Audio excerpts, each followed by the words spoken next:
Bonjour à tous, bienvenue dans ce nouvel épisode de FlossTube. Je suis Diane, brodeuse et fileuse depuis de nombreuses années. Je suis l'artiste et l'artisan derrière l'atelier Ilem, pour lequel je réalise des produits autour de la broderie et du filage, qu'il s'agisse de modèles, d'outils en bois, de fils et de toiles teinte à la main, et pour lequel je transmets également le filage et la broderie à des professionnels et des amateurs ou curieux de ces deux pratiques.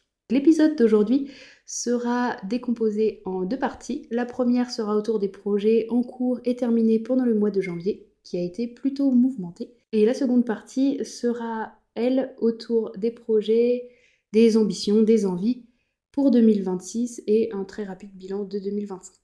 Juste avant que l'on commence, et à titre d'information, je suis en train de rénover ma maison et mon futur atelier en ce moment même. Et donc ce projet prenant beaucoup de temps, la broderie en a pâti un petit peu ce mois-ci.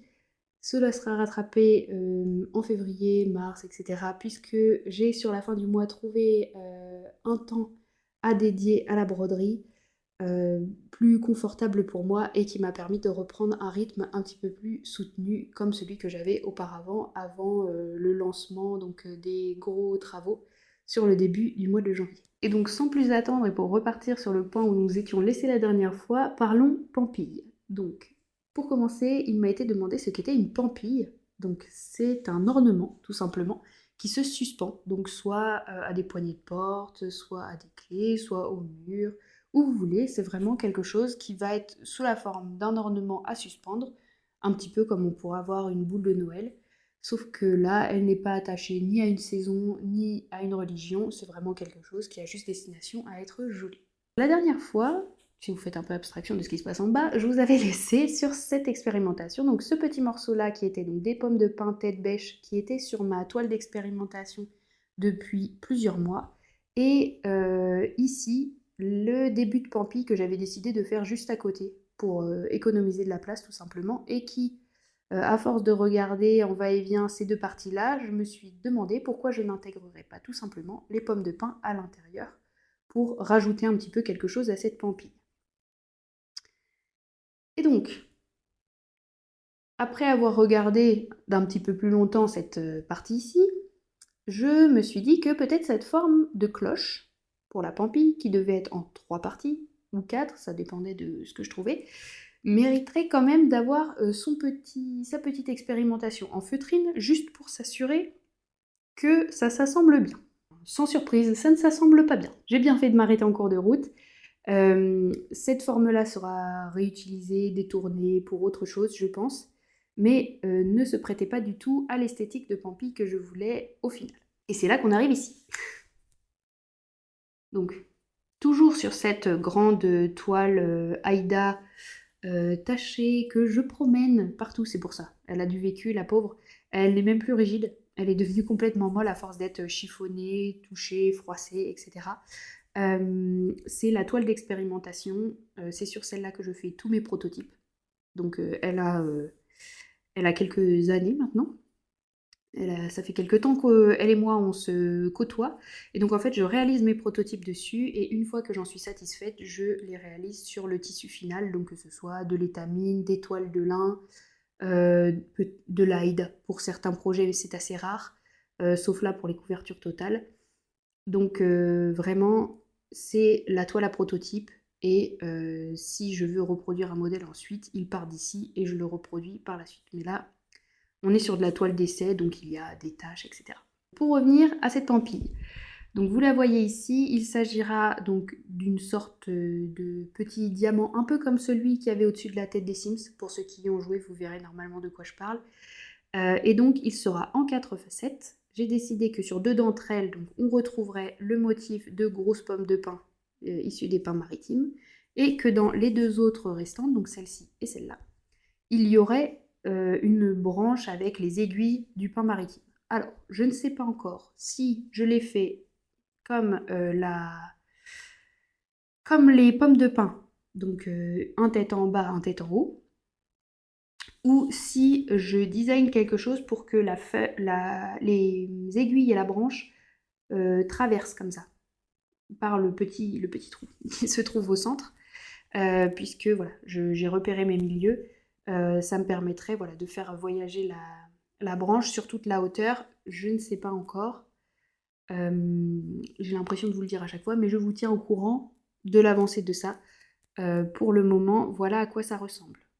J'ai également décidé de coller toutes les facettes entre elles et de n'avoir ainsi qu'une seule couture centrale là, sachant que cette partie-là s'assemble avec celle-ci, que celle-là s'assemble avec celle-ci, et ainsi de suite, pour limiter le nombre de coutures, non pas parce que je n'aime pas coudre, mais parce que lors d'un précédent proto, que vous pouvez retrouver sur l'épisode du mois de janvier, vous verrez que les coutures donnent quelque chose de très bombé et de très dodu à la pampille.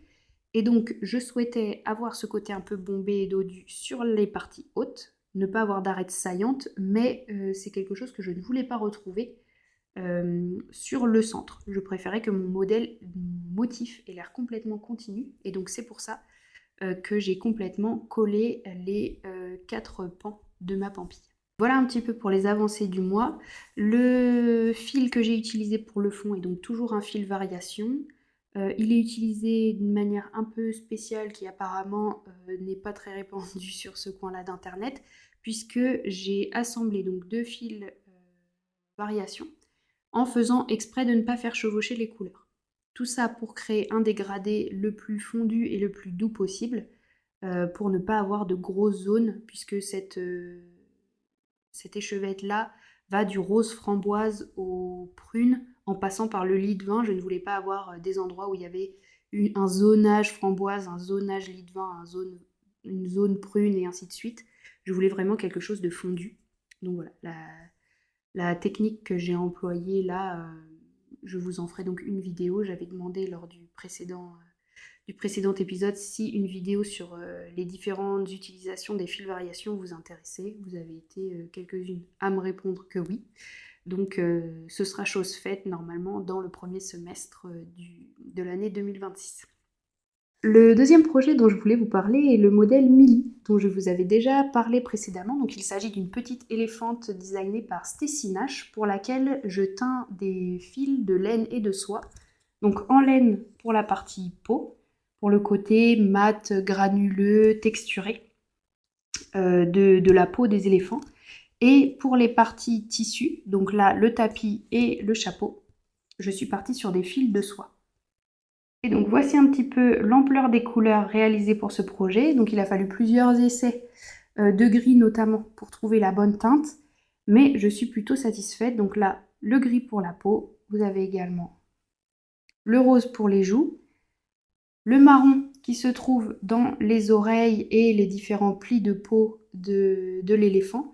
J'en ai également dans le même bain réalisé un en soie, puisqu'on en retrouve des petites touches sur la partie tapis. Et pour le reste du tapis, donc 2 teintes de vert et le blanc non teint pour la partie dentelle autour du tapis et sur le bord du chapeau. Au fur et à mesure que je brodais, je me suis dit que pourquoi pas faire 2 pampilles d'éléphant qui se regardent, histoire que Millie se sente un petit peu moins seule. Et donc, j'hésite encore, peut-être que vous aurez des conseils ou des idées là-dessus. Mais j'ai décidé de faire un éléphant, donc toujours avec les mêmes jeux de matière, mais plus clair. Donc là, on sera sur un gris pâle, beaucoup plus pâle que le précédent. La partie oreille sera sur la fin des gris foncés du Millie numéro 1, en couleur plus standard, dirons-nous. Donc l'oreille et les plis de peau seront en gris plus foncé, le corps en gris clair, et c'est là que les questions arrivent. Puisque quand je teins, il m'arrive d'avoir des ratés ou des couleurs qui ne me conviennent pas pour les différents usages que j'avais prévus pour eux, et donc de me retrouver avec quelques échevettes comme ça, esselées. Donc, j'ai sélectionné parmi elles les couleurs qui, selon moi, iraient bien pour Millie numéro 2 en gris clair, et donc soit un tapis bleu, soit un tapis violet avec des speckles, un peu des petits mouchetés blancs.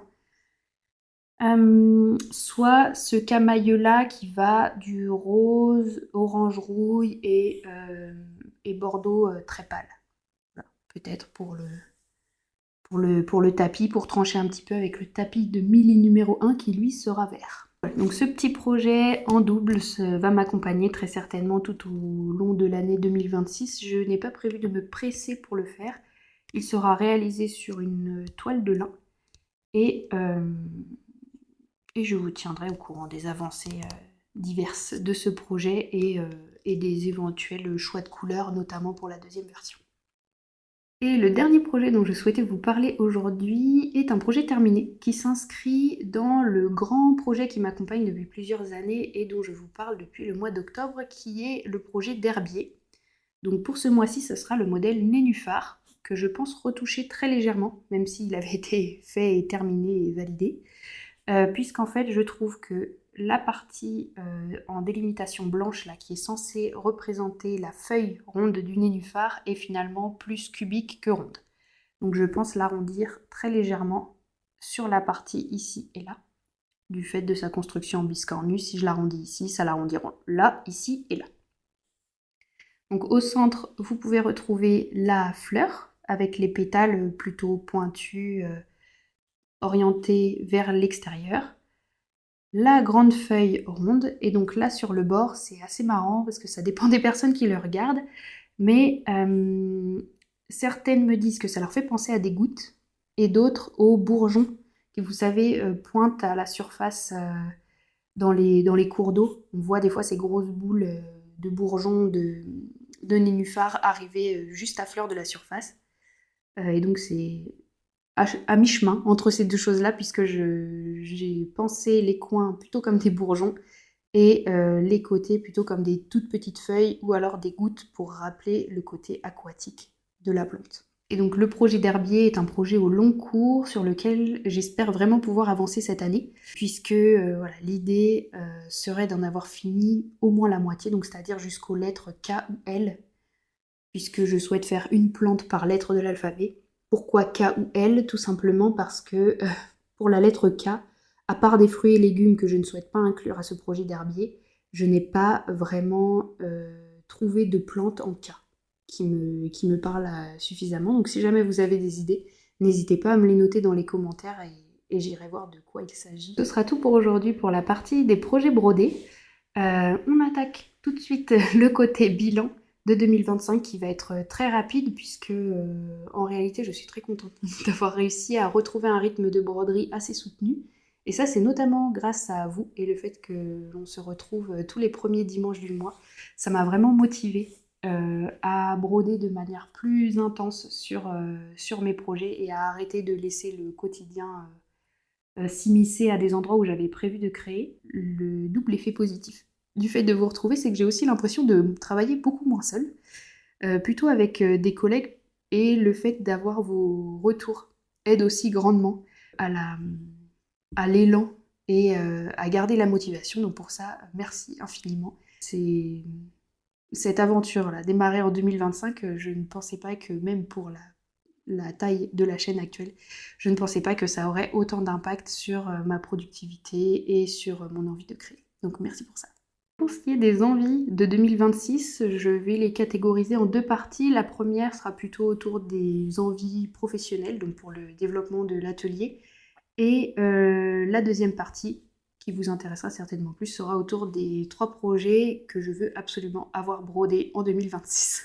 La première envie pour 2026, je viens de vous la dire, ce serait d'avoir brodé au moins jusqu'aux lettres K ou L pour l'herbier et potentiellement d'avoir déjà commencé à réfléchir un petit peu à la mise en page de celui-ci, puisque je ne sais pas encore s'il sera auto-édité ou si je le ferai uniquement pour moi, quelque chose comme un livre qui viendrait compiler mes recherches sur les différentes plantes que je brode, le modèle et une photo de la plante et du modèle fini, le diagramme, etc. Enfin toute la partie recherche, puisque pour chaque plante, je viens vraiment rechercher donc sa symbolique, ses particularités, sa moelle en fait, enfin vraiment ce qu'il a défini, et j'essaye ensuite de le faire rentrer dans un carré de 49 croix par 49 croix avec des axes X et Y, donc vraiment pas forcément quelque chose qui se prête à l'organique, et c'est là un peu toute la recherche autour de ce projet d'herbier. La deuxième catégorie de projets que j'aimerais vraiment développer sur 2026, ce serait les pampilles, puisque pour moi elles sont vraiment à la rencontre de mon amour pour la 3D, enfin vraiment le travail en volume et la broderie. Donc pour l'instant il y en a 2 en cours en couverture totale, celle que je vous ai montrée cette fois-ci et celle dont le prototype a été terminé la fois précédente. Donc j'espère pouvoir arriver à leur maquette finale en 2026 et également faire des recherches, donc là plutôt textile, pas forcément point de croix, ou alors pas en couverture totale, et peut-être en incluant d'autres techniques autour du patchwork, du tissage, enfin voilà. M'en servir comme un support d'expérimentation textile.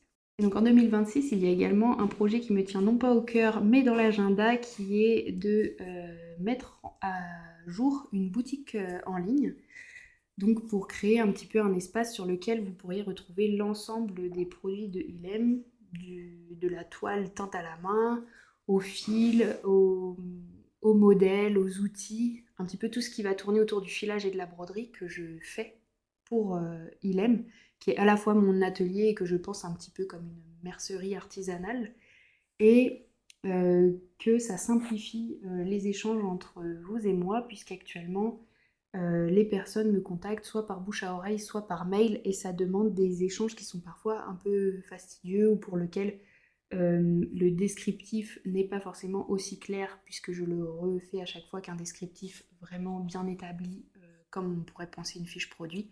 Et donc c'est pour ça que ce projet devrait voir le jour normalement d'ici la fin du mois de février. Les recherches autour de ça et sa mise en place ont commencé début novembre. Donc ça commence à être un projet long et j'aimerais qu'il se termine. Le dernier projet, donc plutôt autour d'Ilem, dont je voulais vous parler, est un swap. Donc pour celles qui ne connaissent pas le principe du swap, il s'agit de colis, un peu sous forme de cadeau, que l'on s'échange en chaîne. Donc une personne A offre à une personne B qui offre à une personne C, et la personne C offre à la personne A. Et donc le swap se fait autour d'un thème. Donc il y aurait peut-être 1 ou 2 thèmes sur l'année. On a un temps imparti pour envoyer les colis. Et donc cela se fait sur la base du volontariat, enfin on force personne à participer bien sûr. Et chacun remplit un petit questionnaire qui est envoyé à son swapper, donc la personne qui va lui envoyer le colis. Ça permet de ne pas trop faire d'impair sur les goûts de la personne, et également de pouvoir lui faire découvrir des designers, des outils, des matières qui pourraient plaire à cette personne sans forcément qu'elle le sache, puisqu'elle n'a pas eu l'occasion de l'expérimenter. Et donc je trouve ce principe d'échange très personnel assez intéressant. J'ai déjà eu l'occasion de participer à des swaps par le passé, pas dans la broderie, plutôt dans la sculpture, mais j'avais vraiment adoré le principe, et donc c'est pour ça que j'aimerais pouvoir le ramener dans la sphère de broderie, parce que je pense que pour les passionnés que nous sommes, ce serait vraiment un très chouette moyen de correspondre entre nous.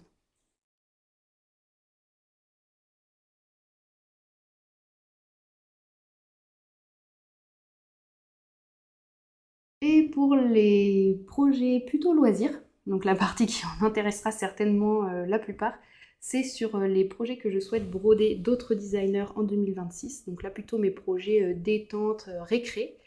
Donc les premiers, sans surprise, ce sera les 2 éléphantes de Stacy Nash. Donc voilà, je ne reviens pas plus sur ce projet, il m'emballe vraiment beaucoup et j'ai hâte de m'y mettre maintenant que les fils sont teints. Le deuxième, c'est le premier projet dont je vous ai parlé sur les Flosstube, qui est le Long Dog Sampler, le modèle Ragnarok. Donc il est sur mon métier à broder, donc un grand cadre, depuis un certain temps déjà, et j'aimerais vraiment arriver au bout des bordures pour ensuite pouvoir le sortir du cadre et ne faire que petits éléments par petits éléments quand ça me chante. Mais actuellement, le cadre dont je dispose n'est pas forcément très ergonomique et il me tarde vraiment de pouvoir le décrocher. Donc ça, j'espère qu'en 2026, j'aurai le temps de terminer les bordures du Ragnarok. Et pour le tout dernier projet, c'est un projet dont je vous ai parlé en décembre, il s'agit du Vicious Frank Trap de Noctiflora's Design. Et donc voilà, c'est un modèle qui résonne pour moi particulièrement avec l'herbier. Il est en couleur. 2 projets en couleur pour, pour 2026. C'est un peu une première, ça n'arrive normalement, c'est comme les éclipses de soleil. Hein. Mais voilà, donc il y aura le projet Millie et le projet Vicious Fang Trap qui devrait normalement prendre forme en 2026. C'est mes projets pour l'instant récré, détente que j'ai prévus pour cette année. Il y aura certainement de la découverte de d'autres designers qui vont me donner envie de broder encore autre chose, mais ça, voilà, je vous tiendrai au courant tout au long de l'année de toute façon. Et donc ce sera tout pour aujourd'hui. Merci à tous d'avoir suivi le FlossTube jusqu'ici. J'étais très très contente de vous retrouver après les tumultes des travaux dans ma maison au mois de janvier, d'avoir le temps enfin de m'asseoir pour pouvoir parler avec vous. Et voilà, j'espère que cet épisode vous a plu. Et je vous dis donc au premier dimanche du mois prochain pour la suite. D'ici là, brodez bien et à très bientôt. Au revoir.